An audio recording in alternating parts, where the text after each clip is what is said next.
ये अपना सर्वस्व अर्पित किया।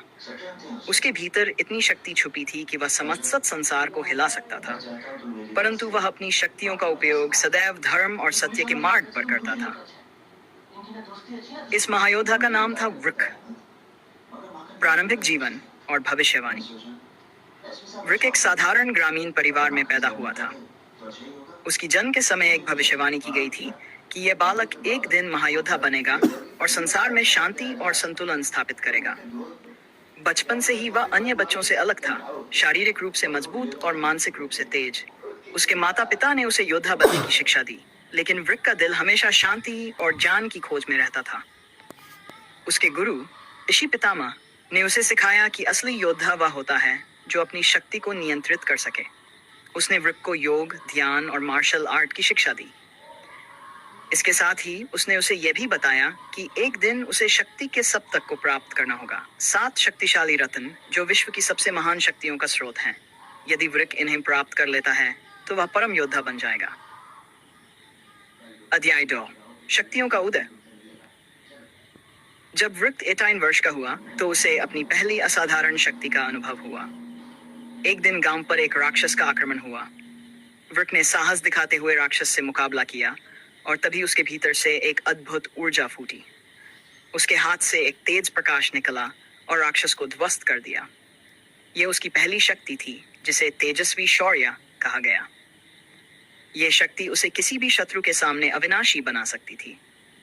वृक ने अपनी पहली शक्ति का ज्ञान प्राप्त कर लिया था, लेकिन उसे समझ आया कि यह सिर्फ शुरुआत थी। उसे अब शक्ति के सप्तक की खोज पर निकलना था। अध्याय 3, शक्ति के सप्तक की खोज। वृक ने अपनी यात्रा शुरू की। उसे पता चला कि सप्तक के 7 रत्न अलग अलग स्थानों पर छुपे हुए थे और प्रत्येक रत्न को प्राप्त करने के लिए उसे एक अत्यंत शक्तिशाली योद्धा या राक्षस का सामना करना पड़ेगा। वर्ण, अग्नि शक्ति, अग्निधारा। पहला रत्न एक ज्वालामुखी के भीतर था, जिसे प्राप्त करने के लिए वृक को अग्नि के राक्षस अग्निरथ से लड़ना पड़ा। यह राक्षस अपने शत्रुओं को जलाकर राख कर देता था। वृक ने अपनी तेजस्वी शौर्य का उपयोग किया और अंततः अग्निरथ को पराजित कर अग्निधारा रत्न प्राप्त किया। इस शक्ति ने उसे अग्नि नियंत्रण का वरदान दिया। अब वह अग्नि को अपने अनुसार मोड़ सकता था। जल शक्ति। दूसरा रत्न महासागर की गहराइयों में था। वृक को वरुण के योद्धा नागेंद्र से युद्ध करना पड़ा। नागेंद्र जल का स्वामी था और उसके सामने आना किसी के लिए भी असंभव था। वृक ने अग्निधारा और तेजस्वी शौर्य के बल पर उसे हराया और वरुणांक प्राप्त किया। अब वृक जल को नियंत्रित कर सकता था। अध्याय 4, विश्वासघात और संघर्ष। जैसे जैसे वृक सप्तक के और रत्नों की खोज करता गया, उसे मालूम हुआ कि उसके ही कुछ साथी, जिन्हें वह अपना मित्र समझता था, वास्तव में रत्नों पर अधिकार जमाना चाहते थे। उनमें से एक था कृपान, जो वृक का सबसे करीबी और बचपन का मित्र था। कृपान को शक्ति की लालसा थी और उसने वृक को धोखा देकर रत्न चुराने की योजना बनाई। एक भीषण संघर्ष के बाद वृक ने कृपान को हराया, लेकिन वह आहत था क्योंकि कृपान ने उसकी पीठ पीछे से वार किया था। इस घटना ने वृक को और भी मजबूत बना दिया। अंतिम शक्ति का जागरण।